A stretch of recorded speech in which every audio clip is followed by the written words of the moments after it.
Hey there, we're the Sister Coaches. Welcome or welcome back to our channel. We are biological sisters, master coaches, intuitive healers, and the founders of the Expansion Group for Women. I'm Jamie. And I'm Lisa, and our channel offers spiritual wisdom for practical women just like you. So if you haven't already, take a moment to hit the subscribe button so you can easily find us in the future and help us grow. Thank you. Today we're going to be talking about the 7 things that might be stopping you from creating your dream life. So if you've struggled or felt stuck recently, or maybe for a long time with some of those underlying patterns that you just can't seem to lick, please stay till the end because you're going to gain wisdom that you're going to use for the rest of your life. When you name your favorite flavor of self-sabotage, it doesn't hold power over you any longer. So let's just dive in. What do you say, Jamie? Let's look at the stopped model. And again, these are patterns that we see women come in with over and over again. Everybody's application of the pattern is a little bit different and looks really unique to them. We do see that at every new level of expansion, these are some of the patterns that just kind of run over and over and over again that women who are really smart and really educated and really spiritually wise, they seem to find themselves kind of stuck in these patterns and these ruts. And what we do in coaching is we help them flip or reverse these patterns to create a new pattern and create new brainwaves and a new energetic body that can hold a new state of expansion for them. We actually got so good at this process, private coaching our clients, that we now train coaches. So that's why we wanted to make this YouTube channel and share the wisdom that we gained with as many women as humanly possible so that you can gain awareness of your own patterns so that they can't hold any power over you any longer. Awareness is key. Absolutely. So the first one, S, is for stuckness. If you're new to us, you'll know that I'm the word nerd and the acronym nerd of the sister team here. I love words, and these acronyms kind of come to me in a kind of channeled or downloaded way, and they're really beneficial and help us all remember them. I find myself running through them in my mind many times. So this is another one that just got channeled to me based on some patterns I started seeing over and over again. It actually started with OPP. In the very middle of the acronym, the Overwhelm, Perfectionism, I started to see those 3 over and over again, and eventually the whole acronym came and kind of flooded out on a napkin, as they often do. So the first one is S, is for stuckness. What stuckness is really is most often trapped emotion in the body. It's where we're actually in a lower or heavier, denser emotional state because we are absorbing emotions and they're getting stuck in the body versus feeling them and letting them flow through the body. Jamie, would you like to add to that? I would just like to add that it means that you're low vibe. So your frequency is low. And this can be either from a lot of past trauma that you didn't clear that got stuck in your cells of your body. We often think of trauma as something that is only mental, but it is absolutely not. The expansion coaching method that we created is somatic, and it actually works to clear that energy in the body. So when we talk stuckness, it just means your vibration's low. It doesn't mean you're broken. It doesn't mean there's anything wrong with you. And it doesn't mean that you need a person outside of you to heal. You actually have all the ability inside of you to heal. However, using another person can be a much faster way to heal. I also often think of stuckness as being stuck in a comfort zone. Mm-hmm. And it's just repetitive patterns that to me, it's often that I'm stuck in a stress response and I know I want to do things differently. I know I want to exercise. I know I want to eat different. I know I want to talk more lovingly to my spouse or my kids, but then the next day comes and you do the same pattern exactly the same way. You pour the cup of coffee and sit in front of the TV instead of exercise, and you snap at your husband or snap at your kids, and it just happens like a pattern and you can't even control it.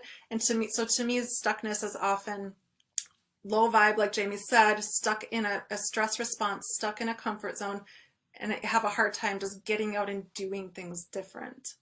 So the way that go ahead, Jamie. It looks like you have something. I was just going to say that the way to think about that, A, it's not your fault. When your vibration is low, it's very challenging for you to make a change. In fact, it's nearly impossible when you're low vibe. So the lower your vibration goes, or the lower your frequency goes, the more of those dark, heavy emotions you're going to experience, things like sadness and depression and lethargy. And the more your sympathetic nervous system kicks on, the more the primal part of that brain has to manage. So all that's going to happen is your reticular activating system that keeps you, that kind of knows that I like my tea a certain way and this is how I drink it every day. That's what's hyperactive in that state, is the old you is hyperactive. And I think I'm going to die if I don't have it that way today. Yeah. And so change really isn't on the radar at all. So what we teach is how to use your emotions and how to climb that scale one at a time, so that change can be more micro action than great big action all at once. So please do look for our emotional scale video here on YouTube, and that will help you understand what we mean by climbing the emotional scale. But that really is the cure, or the method that we use to help clients get out of stuckness, is to help them first release some heavier, denser emotions, learn how to process emotions in a way that's more beneficial to them, how to get out of a stress response, and how to rise their vibration up that emotional scale until they're at least to a neutral state where they're no longer feeling stuck in the same patterns in the past. They've got a little space around them where they can start to create some new patterns. Yeah. And that is the method that we would use to help somebody out of stuckness. So if that's you and you're feeling like, help, I'm stuck, no shame in asking for help. Just find a coach, and or find a therapist, or find a healer and say, help, I'm stuck. Ask a friend even. It doesn't matter where you start, it just matters that you start, and that you do something, a tiny action that's going to just move you out of the stuck state. Just one different thing today. How can I do one different thing today? Even if it's just get your shoes on and walk around the block. That might start to spur you out. So people who are stuck need to get moving. Get your hands moving, get your feet moving, take that tiny action. And if you can't do it on your own, then you might need a coach or some kind of accountability. Yeah. And for some of you that maybe are built a little bit more like me, because I tend to be a doer, action's not my problem, I can tend to feel stuck when I'm not processing my emotions, when I'm not taking the time to recharge, refuel, and feel. So depending on how you're built, I'm a little bit more what we call masculine energy, and Lisa's a little bit more feminine energy. She's comfortable with stillness. I'm comfortable with movement. Over the years, we've really helped each other balance out. I would say that now we are a nice balance of divine masculine and feminine energy in each of us. And we've almost in some ways reversed roles, where she now enjoys action more than I do. This is the only action I take most days, is typing. So it's okay however you are built. It's okay. And you get to decide. You're the thinker of the thoughts, and you're the one driving and creating your life. What do I want instead? So as we move forward to the next part of the stopped model, it's T for trepidation. Lisa, this is a favorite one of yours, I know. It sure is. Trepidation really fit my word model a lot better than what if, but trepidation really is that part of your brain that is playing the what if game, or it's playing the if then. So like, if I do this, then this bad thing might happen. So if you hear yourself in your mind saying, what if over and over again, trying to come up with like all the worst case scenarios. I remember calling Jamie for a coaching session probably 3 years ago, I would guess. And I got done spewing off everything that was going on in my mind. And she said, I just counted, you said, what if 11 times? 11 times, and just explaining to her what was going on with me, and she hadn't even hardly said a word yet. So that's how bad this trepidation can get. I knew what I wanted to do, and I was afraid to take a step forward because I was playing out every worst case scenario, every bad thing that could possibly happen to me. And this is a way that really smart and driven women can hold themselves back by it sometimes is a little bit of perfectionism in there, but there's also a lot of protection and safety, that we don't want to make a mistake. We don't want to get hurt. We don't want to hurt other people. And we want to be really good. We want to be really perfect. and we want to be really safe. So trepidation to me really comes down to safety. Is it safe for me to take a step forward? Is it safe for me to take that step outside of my comfort zone? Is it safe for me to do something different today than I did yesterday? That's really the question that seems to be going on in the backgrounds of the minds of women who suffer with trepidation. Yeah, beautifully said. The only thing I would add to that is the fact that for some people, they're trying to predict the future. They think that if they think and analyze long enough, they'll be able to figure out what's coming. Yeah. And you'll see how many of these stop in the stopped model, how they kind of work together, and they're little tricksters, and they get intertwined with each other. So that was beautifully said, Lisa, that trepidation really has its roots in perfectionism for many people. For other people, I want you to know that all of these are just stress responses. So when you were young, you had a stressful scenario and you came up with a solution. And if you don't consciously change, you will run that solution to that problem for a wide range of scenarios the rest of your life. The neurons that fire together, wire together, they got wired together and they're on autopilot now as part of that reticular activating system. They're chugging along saying, this is how we do this. And so not the cool, this is how we do, not that kind of cool, this is how we do this, but the opposite of, even though this doesn't get us the result we're looking for, this is the old program we run. So I apologize, I have a cold. I'm not a good singer anyway, but. But you're a good dancer. I am a good dancer. So the focus here that, really what we talk about, what we teach in our Expansion Coach Academy, we teach our coaches how to help clients every single day and every single session reverse, we call it the reverse principle. If something's not working for you and you don't like what's going on, we've got to flip the focus. We live in a world of duality, so there's always the other side. If you're running too far on one teeter-totter side of any duality, then we just want to kind of get you back into balance. We don't want you to go way this way. We just want to get you back into balance. So for people who suffer with trepidation, the focus is too much on what can go wrong. And so we want to help them flip the focus onto what can go right. And so a writing exercise I love to assign when I hear people saying, what if, while I'm coaching, and sometimes I'll do this in a coaching session, sometimes it's homework, but just simply write out, go ahead and dump on a piece of paper every single thing that can go wrong. Get it out of you and onto a piece of paper. Clear it out of the way. Then rip it up, shred it, burn it, and take out a fresh sheet of paper. And now write everything that can go right. Everything, what is the best case scenario, everything that could go well. And you will be amazed at how for maybe months or years, you've not even been considering what could go well for you and what could expand, what kind of new possibilities could expand for you if you did take these first couple of little baby steps. So that is the homework and the aha for trepidation.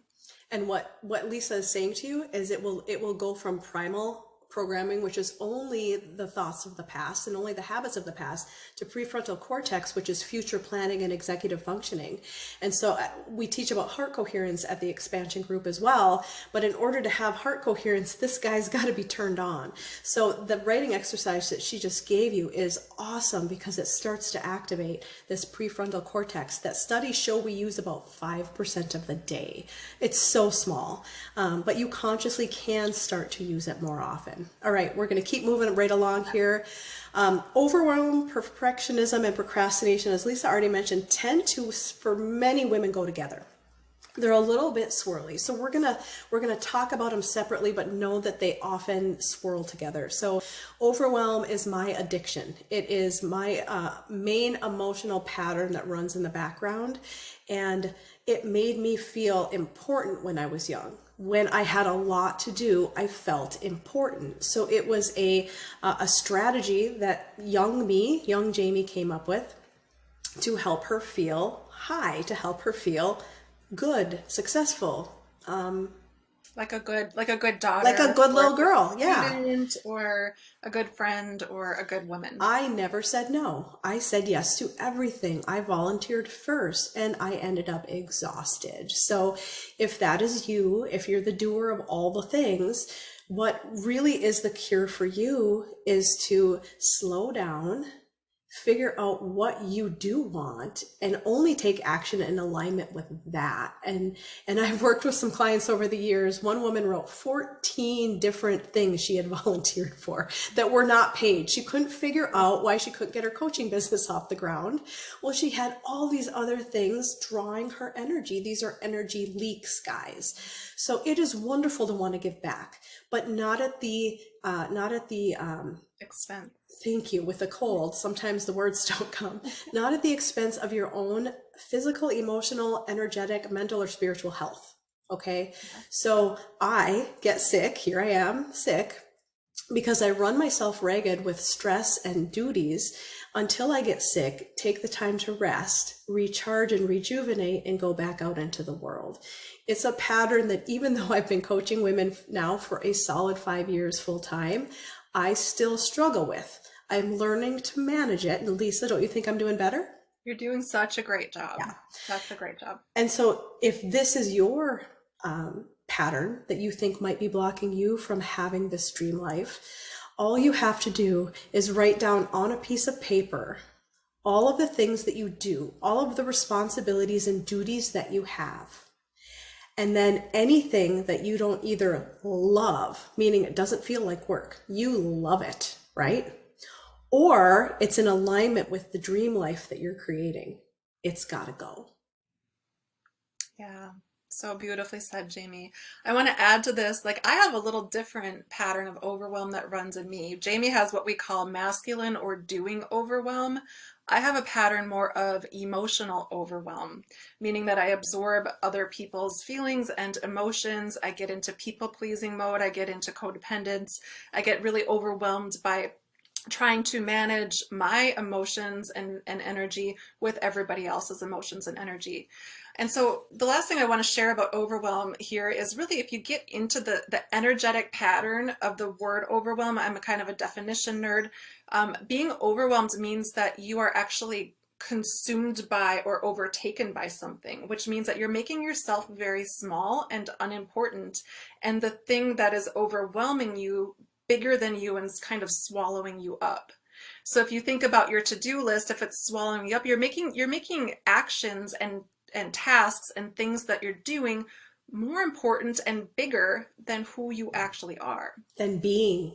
We're human beings, guys, not human doings. Right. And if you're more like me, you're allowing other people's emotions or your emotions to be big and monstrous and to swallow you up versus your spirit shining out big and bright, which is going to just make all of that seem not quite so important. These are just emotional addictions that are running. We have another video about emotional addiction, so look for that. So the way out of this actually is to energetically just close your eyes for a minute and remember, connect to source, connect to who you really are, that spark of God and divinity within you, and make yourself really big and see the things that are overwhelming you shrink down small. And that is the way that I energetically help clients move through overwhelm. You can do that yourself in just a minute at any point in your day. Absolutely. So perfectionism and procrastination, as we said, often go together. We've put perfectionism first because perfect people want to be first. So Lisa, would you like to take this one, and then I will take procrastination, because I would say we both struggle with both of these, but I tend to struggle with perfectionism a little bit more, and she tends to struggle with procrastination a little bit more. So we'll give this cure for the opposite. Perfect. So to me, perfectionism, what I've seen in patterns with perfectionism with clients over the years is it can show up in a couple of different sneaky ways. One way that perfectionism shows up is if you're kind of stuck or in trepidation, like we talked about, and afraid to take those first couple of steps. So you know what you need to do, and you might stare at it on your to-do list every day, and you just put it off and put it off and put it off and don't get started.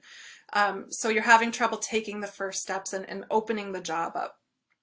Perfectionism can also show up as starting, if people who are good at starting things, maybe starting over and over and over again, telling yourself, oh, I suck at this, this wasn't good enough, and I'm going to go back to the beginning and start over again.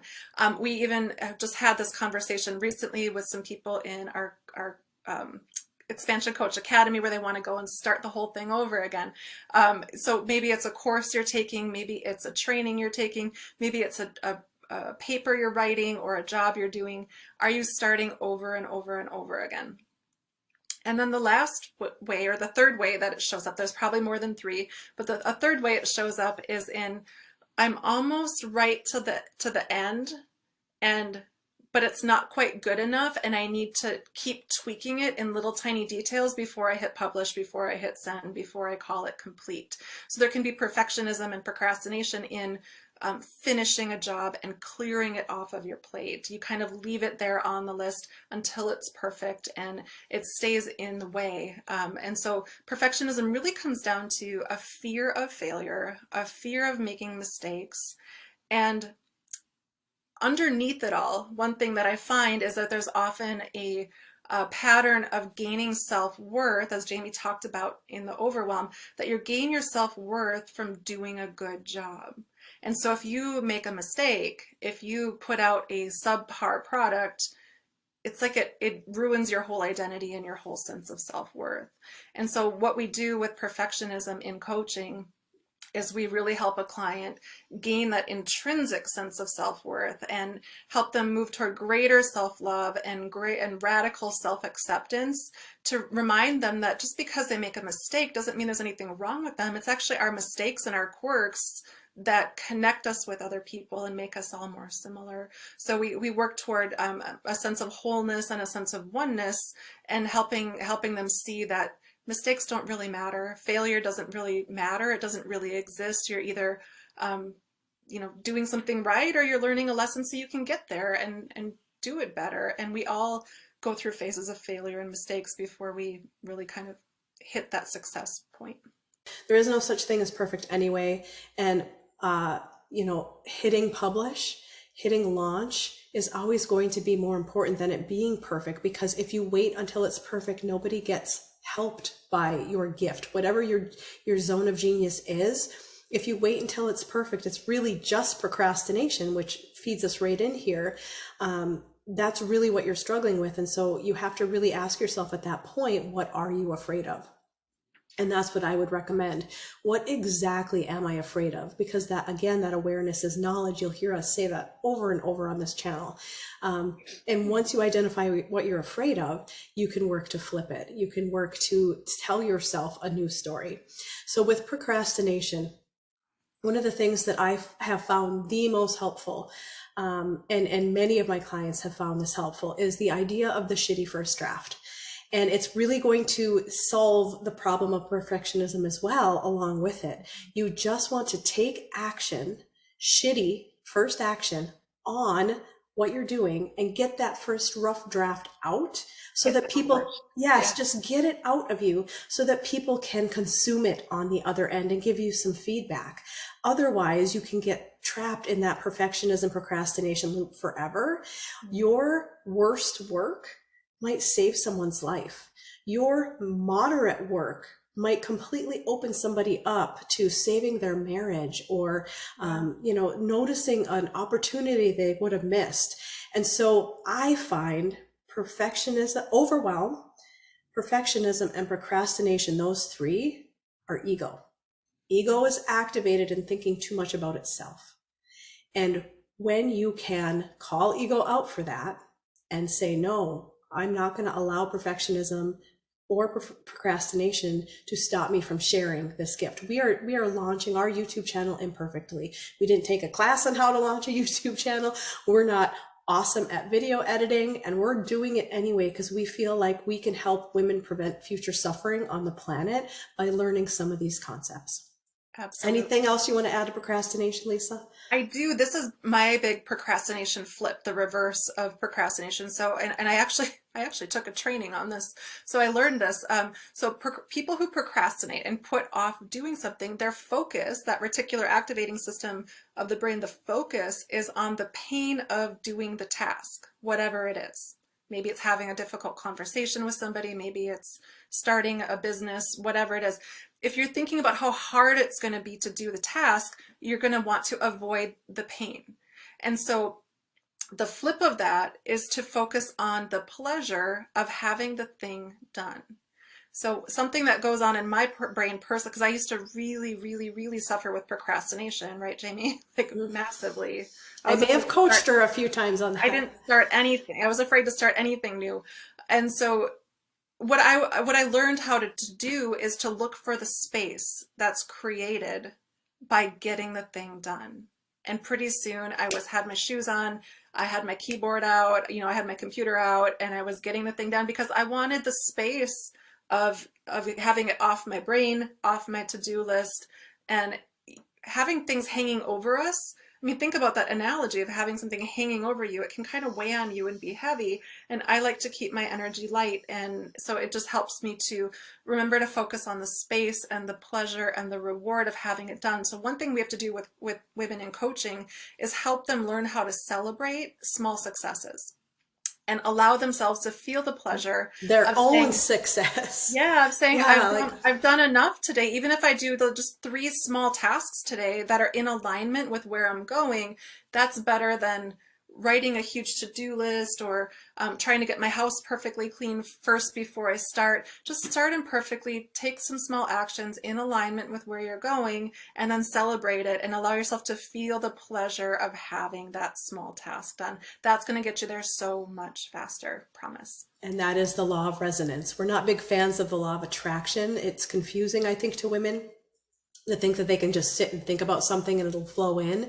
But with the law of resonance, what we find out is as long as we're on the vibration of the thing, which is what Lisa's procrastination cure does, it gets you on the frequency or the vibration of already having it done, which means that the gap closes. It becomes effortless. You take action in alignment with ease. Yeah. All right, moving on. Escapism and distraction to me are similar.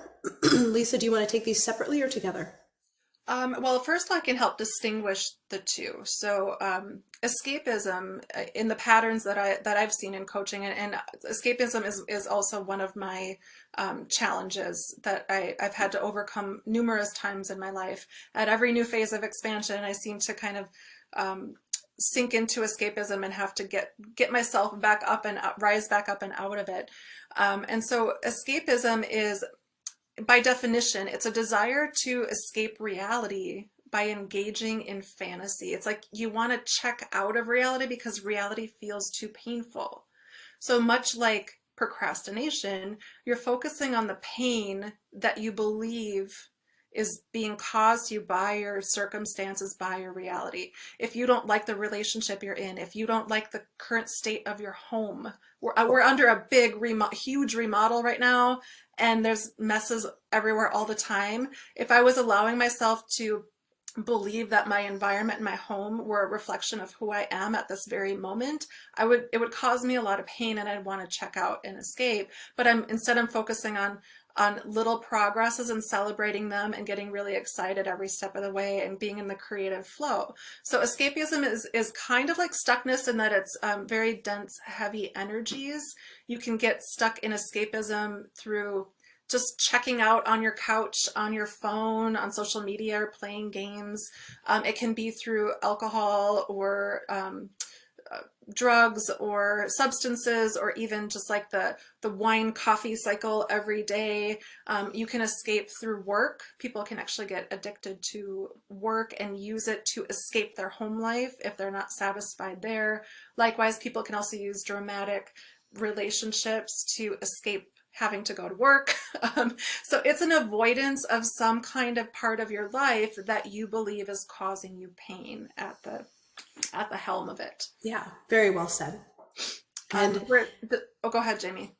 well, I just want to let you guys know that usually when you're in escapism, much like an alcoholic might fight that they're not an alcoholic, when you're in an escapism mode, people are going to say things to you, and you're gonna find yourself defending yourself.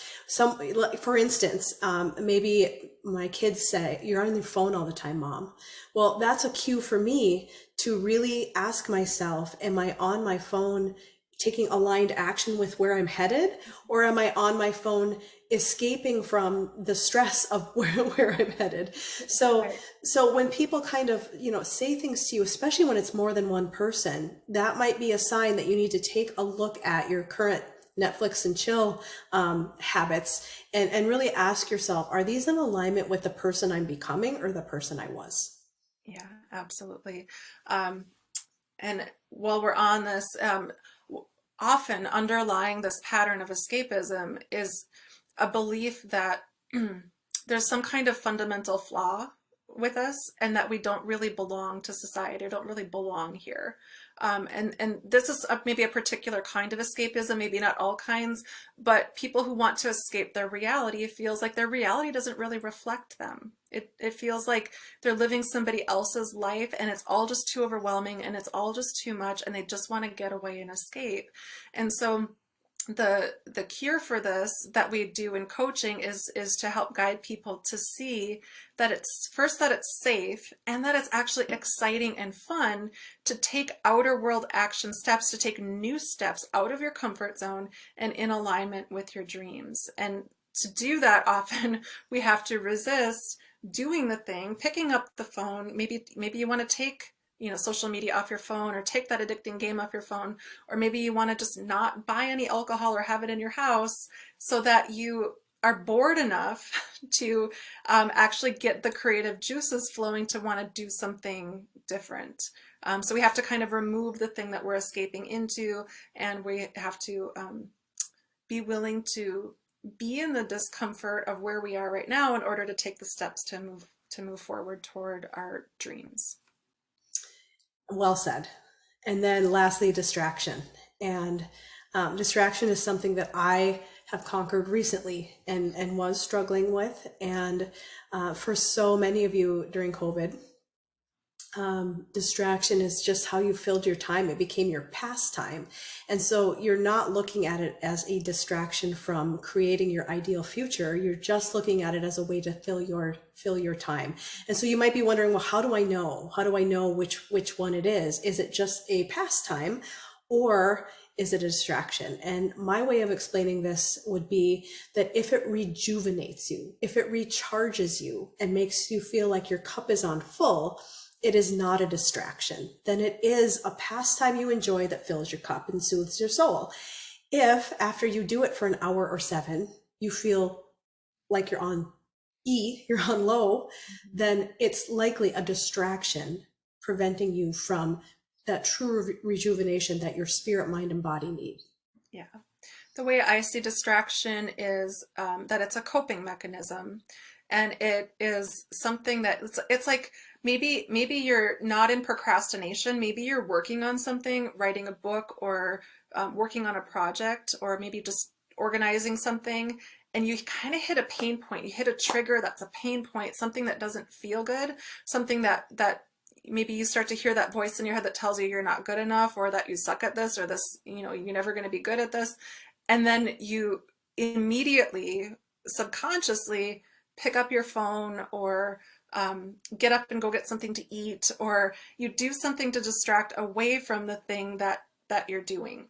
So it's a little bit like procrastination, but you're not avoiding doing the thing. It's just that you're having a hard time staying focused on it because you hear those little voices that are telling you that you're not doing a good enough job, or there's some kind of pain point that shows up for you, and you have like this response trigger that immediately gets you away from the pain and wants to avoid the pain. So a coping or a coaching cure or mechanism that we'll use to help to flip it and reverse it is to help a client actually face whatever fear or whatever story they're telling themselves, or what those internal the inner critic is telling you, and we'll help them really face the fear just one time in a coaching session, so that they don't have to keep dancing around it and getting distracted away from it. So it's really about facing your fear. So there's some trepidation and fear and distraction, just like in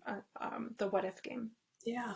And I'd love to add to that, Lisa, that for some of you, you don't have one distraction. You have found yourself so addicted to doing multiple things at one time, and you feel like squirrel, maybe you've been diagnosed ADHD, maybe you just feel like you have it and missed out on the diagnosis. And so if that's you, if you feel like you have multiple things that distract you, you can ask yourself, am I afraid of the stillness? because that stillness where it's just you and God, you and your creator, whatever name you give God, that stillness, you guys, is the most beautiful place you're ever going to visit. So if you are someone who finds yourself in multiple distractions, your subconscious brain is fully running the show, and spending some time every day unplugged, no media, no input, call it meditation, call it whatever you want, but that place of neutral that we talked about, where you just open that heart and you just breathe, and that's all you do, will really change your lives. So we really hope that you guys loved this model. We have used it with both our clients for years, and now we're training certified expansion coaches, and we're teaching them how to use this model with their clients as well. It's very, very helpful to have shared language, because as Brene Brown teaches us, that shame cannot survive being spoken. And when you name these patterns, you start to become the owner of them instead of the person being ran by the old program. And you also quickly realize when you can name these, because these are words our clients use. They actually use these words over and over again. And so you'll realize as you speak them out loud that somebody else in the room is going to say, oh my gosh, me too. So just like we're sharing our personal stories with you of how we've struggled through these patterns, there's nothing wrong with you, and you'll learn that, and you can just go and do the work of flipping these and shifting your focus and shifting the way that your these patterns are showing up for you in your body and creating external resistance in your life. You can create less resistance in your body and less resistance in your life, and that's what we hope for you. If you have any questions, comments, please drop them below.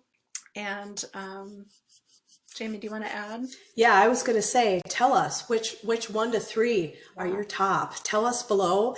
That's really helpful for us because we love making these models. It's really great to have these tools to use. Then you can remember them and you've got some language to get started. So tell us below, what's your top 1 to 3? And don't forget to subscribe so that you don't miss any of our future videos here on YouTube.